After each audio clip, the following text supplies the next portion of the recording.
আসসালামু আলাইকুম রহমতুল্লাহ। সুপ্রিয় দর্শক মন্ডলী, আশা করি মহান আল্লাহ রাব্বুল আলামিনের অশেষ মেহেরবানি ও দয়ায় আপনারা সবাই ভালো আছেন। প্রিয় দর্শক, জিকিরের মাধ্যমে আল্লাহকে স্মরণ করা হয়ে থাকে। এ বিষয়ে রব্বুল আলামিন পবিত্র কোরআনে বলেন, নিঃসন্দেহে আল্লাহর স্মরণ জিকির মানুষের অন্তরকে প্রশান্ত রাখে। জিকির শব্দটি আরবি ভাষায় জিকির থেকে এসেছে, যার অর্থ আল্লাহকে স্মরণ করা।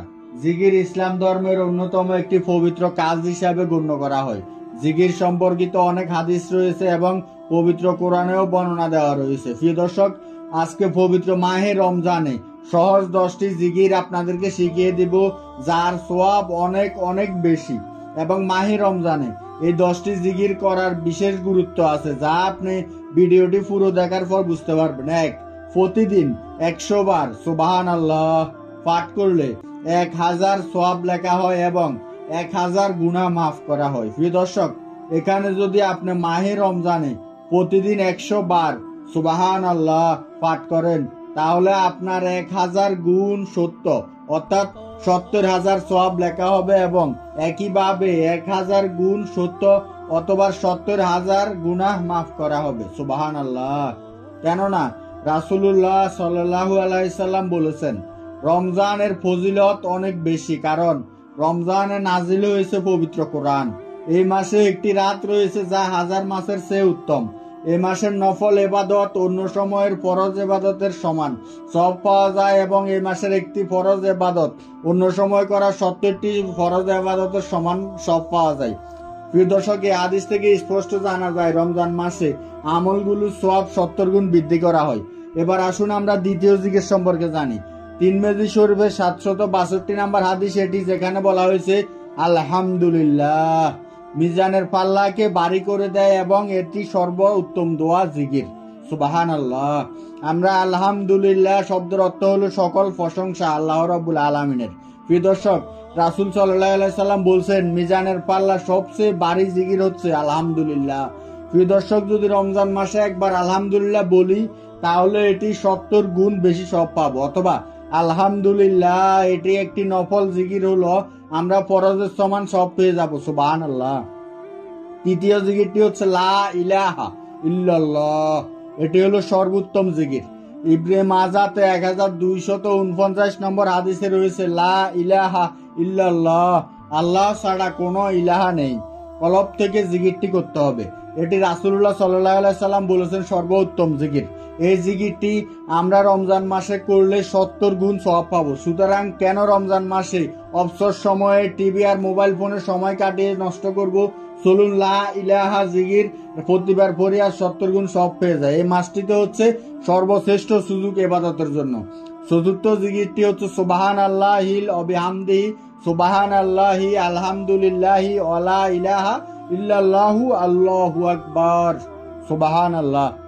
এই কালিমাগুলি আল্লাহর নিকট অধিক প্রিয় এবং নবী সাল্লাল্লাহু আলাইহি সাল্লাম বলেন, পৃথিবীর সমস্ত জিনিসের চাইতে আমার নিকট অধিক প্রিয় হচ্ছে সুবহানাল্লাহি আলহামদুলিল্লাহি ওয়া লা ইলাহা ইল্লাল্লাহু আল্লাহু আকবার।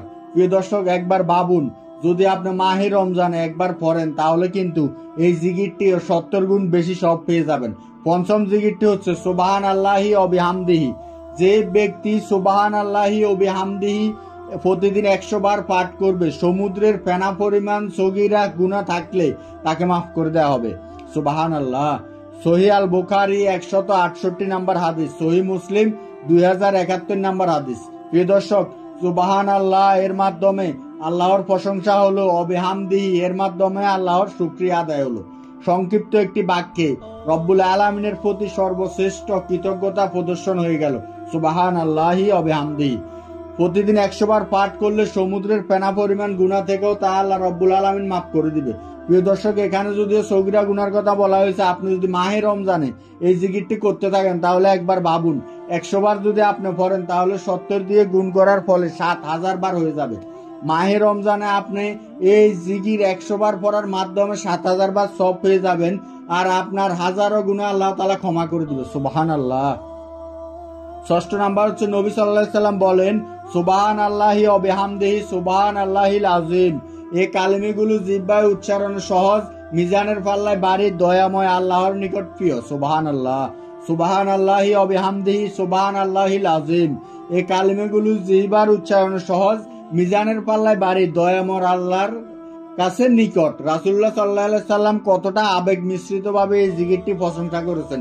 জিহ্বায় উচ্চারণ করতে খুব বেশি কষ্ট হয় না, একেবারে সহজ। কিন্তু আপনি যখন একবার বলবেন সুবহানাল্লাহি ওয়া বিহামদিহি, সুবহানাল্লাহিল আযীম, তা মিজানের পাল্লা অনেক ভারী হয়ে যাবে। এই বিষয়ে রাসূল সাল্লাল্লাহু আলাইহি সাল্লাম আরেকটি হাদিসে বলেছেন, দুনিয়া ও দুনিয়ার মধ্যখানে যা কিছু আছে তার থেকে সর্বশ্রেষ্ঠ হলো সুবহানাল্লাহি ওয়া বিহামদিহি, সুবহানাল্লাহিল আযীম।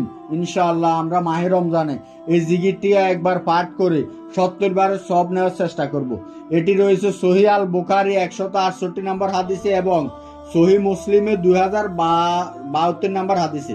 70 নম্বর যে জিকিরটি রয়েছে সেটি হচ্ছে সুবহানাল্লাহিল আযীম ওয়া বিহামদিহি। রাসূলুল্লাহ সাল্লাল্লাহু আলাইহি সাল্লাম বলেন, সুবহানাল্লাহিল আযীমি ওয়া বিহামদিহি পাঠ করবে, প্রতিবারে তার জন্য জান্নাতে একটি করে জান্নাতি খেজুর গাছ রোপণ করা হবে। সুবহানাল্লাহ। প্রিয় দর্শক, আমরা কে না চাই জান্নাতি হতে? আর এই জান্নাতে আমার জন্য কোনো নেয়ামতের বৃদ্ধি হোক, তা কে না চাই? আর মাহে রমজানে তো 70 গুণ বেশি সওয়াব, একবার পাঠ করলে 70 গুণ বেশি সওয়াব হয়ে যাবে। তাহলে অবসর সময় বসে না থাকে এই জিকিরটি শুরু করে দেওয়া যাক। সুবহানাল্লাহিল আযীমি ওয়া বিহামদিহি। হাদিসটি রয়েছে তিরমিজি শরীফে, আল হাকিমে সহিহ আল তিরমিজিতে 511 নম্বর হাদিস আর তিরমিজি। 8 নম্বর হাদিসটির কথা বলছি। নবী করিম সাল্লাল্লাহু আলাইহি সাল্লাম বলেন, লা হাওলা ওয়া কুওয়াতা ইল্লা বিল্লাহ। এটি হচ্ছে জান্নাতের গুপ্তধন সমূহের মধ্যে একটি গুপ্তধন। সুবহানাল্লাহ।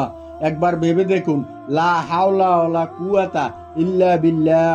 আমি দৃঢ়ভাবে বিশ্বাস করি আমরা প্রত্যেকটি ভাই এই দোয়াটি মুখস্থ জানি, কারণ নামাজের শেষে অধিক পঠিত এই দোয়াটি অধিকাংশ মানুষের মুখস্থ, কিন্তু এর ফজিলত সম্পর্কে হয়তো জানতাম না। আজকে আমি সহিহ বুখারীর 213 নম্বর হাদিস থেকে আপনাদেরকে জানিয়ে দিচ্ছি।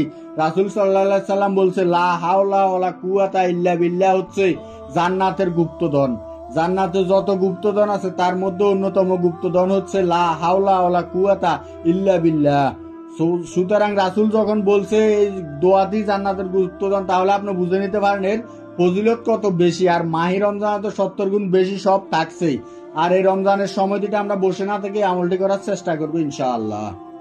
হাদিসটি রয়েছে সহিহ আল বুখারী 213 নম্বর। 9 নম্বর যে জিকিরটির কথা বলছি সেটি হচ্ছে সুবহানাল্লাহি ওয়ালহামদুলিল্লাহি ওয়ালা ইলাহা ইল্লাল্লাহু আল্লাহু আকবার ওয়ালা হাওলা ওয়ালা কুওয়াতা ইল্লা বিল্লাহ। এই কালেমাগুলি হচ্ছে রাসূলুল্লাহ সাল্লাল্লাহু আলাইহি সাল্লাম বলেন অবশিষ্ট নেক আমল সমূহ। অর্থাৎ আমরা যত নেক আমল করি, অবশিষ্ট নেক আমলগুলো যা বাকি থাকে তারা কানা কানা পূর্ণ হয়ে যায় যখন আমরা এই কালেমাগুলো পড়বো। সুবহানাল্লাহি ওয়ালহামদুলিল্লাহি ওয়ালা ইলাহা ইল্লাল্লাহু আল্লাহু আকবার ওয়ালা হাওলা ওয়ালা কুওয়াতা ইল্লা বিল্লাহ। প্রিয় দর্শক, ইনশাআল্লাহ আমরা পবিত্র মাহে রমজানে এই কালেমাগুলো একবার পাঠ করে 70 বার সওয়াব নেওয়ার চেষ্টা করবো ইনশাআল্লাহ। হাদিসটি রয়েছে আহমদ 513 নম্বরে, এজমাউজ জাওয়ায়েদে রয়েছে 297 নম্বরে। এরপর সর্বশেষ যে 10 নম্বর জিকিরটির কথা বলবো, নবী করিম সাল্লাল্লাহু আলাইহি সাল্লাম বলেছেন, যে ব্যক্তি আমার প্রতি একবার দুরূদ পাঠ করবে আল্লাহ তাআলা তার প্রতি 10 বার রহমত বর্ষণ করবে। এবং তিনি আরো বলেছেন যে ব্যক্তি আমার প্রতি সকালে 10 বার এবং বিকালে 10 বার দুরূদ পাঠ করবে সেই ব্যক্তি কিয়ামতের দিন আমার শাফায়াত পাবে। সুবহানাল্লাহ। আত-তাগরিম ওয়াত তাগরিম 273 নম্বর হাদিস। প্রিয় দর্শক, একবার চিন্তা করুন, রাসূলুল্লাহ সাল্লাল্লাহু আলাইহি সাল্লাম যখন বলেছেন যে ব্যক্তি সকালে 10 বার এবং বিকালে 10 বার দুরূদ পাঠ করবে সেই ব্যক্তি কিয়ামতের দিন আমার শাফায়াত পাবে। আর আমরা জানি রাসূলুল্লাহ সাল্লাল্লাহু আলাইহি সাল্লামের শাফায়াতে 70,000 মানুষ বিনা হিসাবে জান্নাতে যাবে। পবিত্র মাহে রমজানে যদি সকালে 10 বার বিকালে 10 বার পড়েন, সুতরাং 70 বার করে আপনার আমল হয়ে যাচ্ছে। সুবহানাল্লাহ। আমরা কেউ মাহলুব না। প্রিয় দর্শক, রাসূল সাল্লাল্লাহু আলাইহি সাল্লাম বলেছেন যে ব্যক্তি এই মাসে একটি কল্যাণময় কাজের মাধ্যমে আল্লাহর নিকট আসার চেষ্টা করবে সে অন্য সময় ফরজ ইবাদতের সমান সওয়াব পাবে। যে ব্যক্তি এই মাসে একটি ফরজ ইবাদত আদায় করবে অন্য 70টি ফরজ ইবাদতের সওয়াব পাবে। এই মাসে আল্লাহর জন্য সিয়াম পালনকারীদের জন্য আল্লাহ জান্নাতকে বিশেষভাবে সজ্জিত করেন। জান্নাতি হুরু গিলবান মাহে রমজানের আগমনের অপেক্ষায় থাকে। রাসূল সাল্লাল্লাহু আলাইহি সাল্লাম বলেন, মাহে রমজানের সম্মানে বছরের শুরু থেকে পরবর্তী বছর পর্যন্ত জান্নাতকে সজ্জিত করা হয়। অতঃপর রমজানের প্রথম দিনের আগমনে আরশের তলদেশ থেকে জান্নাতি পত্র পূর্ণ আন্দোলিত করে বায়ু প্রবাহিত হতে থাকে। এই বায়ু যখন পুরো কিনমানকে স্পর্শ করে তখন তারা বলতে থাকে, হে প্রতিপালক, আপনার যেসব বান্দার সম্মানে এই আয়োজন, তাদের সঙ্গী আমাদেরকে করে দিবেন। তাদের দেখে আমাদের নয়ন জুড়াবে এবং চক্ষু শীতল হবে। আমাদেরকে পেয়ে তারা খুশি হবে। গুনাহগার বান্দার গুনাহ মাফ এবং ক্ষমা লাভের সুযোগ রয়েছে। আলহামদুলিল্লাহ। প্রিয় দর্শক, আমরা কেউ এই আজকের 10টি জিকির আমরা বেশি বেশি করে করার চেষ্টা করব। আল্লাহ আমাদের নেক আমলগুলা কবুল আর মঞ্জুর করে দেখ। প্রিয় দর্শক, ভিডিওটি যদি আপনার কাছে সত্যি ভালো লেগে থাকে, আপনার কাছে বিনীত অনুরোধ, অবশ্যই ভিডিওটি শেয়ার করে আপনার বন্ধুদের মাঝে ছড়িয়ে দিন, যাতে মাহে রমজানের ফজিলত সবার মাঝে ছড়িয়ে পড়ে। আর যাওয়াতেই কাজে অংশগ্রহণের মাধ্যমে আপনিও দুনিয়ায় আখিরাতের মাধ্যমে কল্যাণ দান করতে পারেন। আমিন।